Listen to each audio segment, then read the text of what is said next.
Hi, Tipton Baptist. This is your Friday Word of Encouragement for Friday, September 1st, 2023. I come to you today with a word of encouragement from the Apostle Paul and from a pastor and missionary named Francis Chan. And this word of encouragement is designed for you to consider the things that you know about God and compare the things that you know about God with your love for God and the extent of your love for God. The Apostle Paul writes to the church at Corinth, to the people who were Christians there in 1 Corinthians chapter 8, he writes this: "We know that we possess knowledge. Knowledge puffs up, but love builds up. The man who thinks he knows something does not yet know as he ought to know. But," verse 3 of 1 Corinthians 8, "the man who loves God is known by God." The man who loves God is known by God. Francis Chan relates this passage to Christians, to churchgoers, this way. Paul doesn't say that if you know a bunch of information about God, then you are known by God. That's not what Paul says, that if you know a bunch of information about God, that you're known by him. That's not Paul's writing. That's not his point. It has to do with love for God, not mere knowledge of God. In verse 3, we hear Paul say, if you love God, then you're known by him.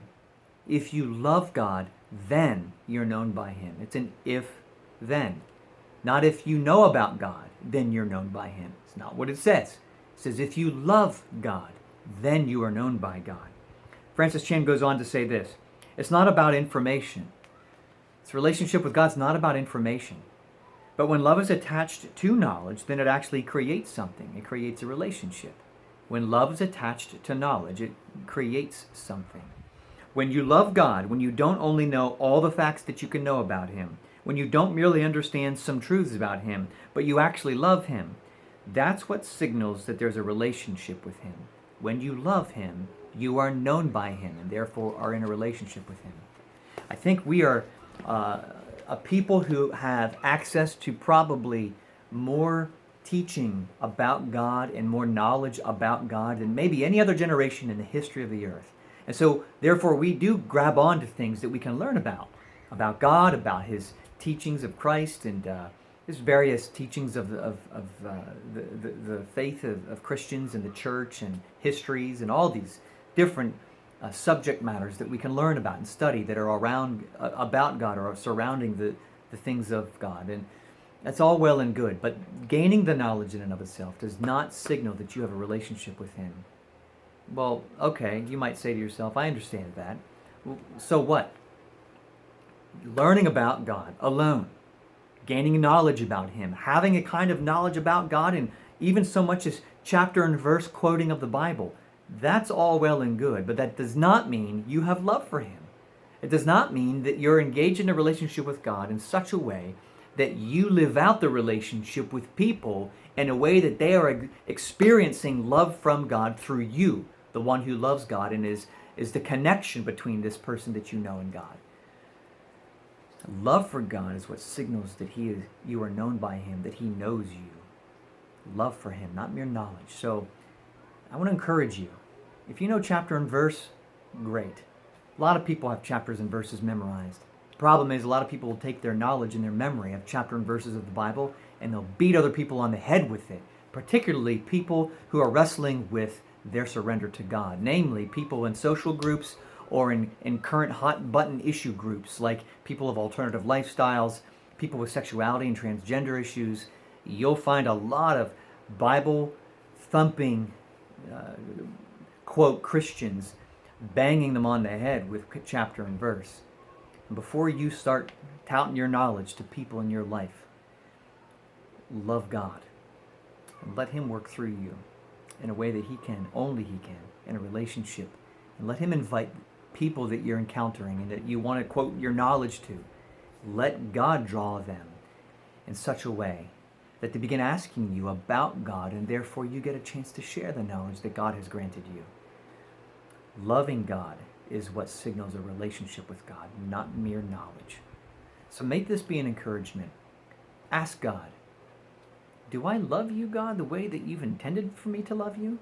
Has all the knowledge that I've slowly gained over the years, or maybe in this past couple years, has all the knowledge that I've gained, has it translated and me loving you, God, in a way that is evident that I love you and that people can see you through my love for you, and that maybe people are being drawn to you because of my love for you, and it's a catalyst drawing them to you? Is that what's happening with my knowledge gained?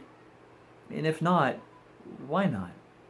What's stopping my love for you from expanding? I'm growing in knowledge of you. Why am I not loving you? So ask God these things. And I will argue strongly that if you go to God with this, you might just find He opens a door to Himself of knowledge.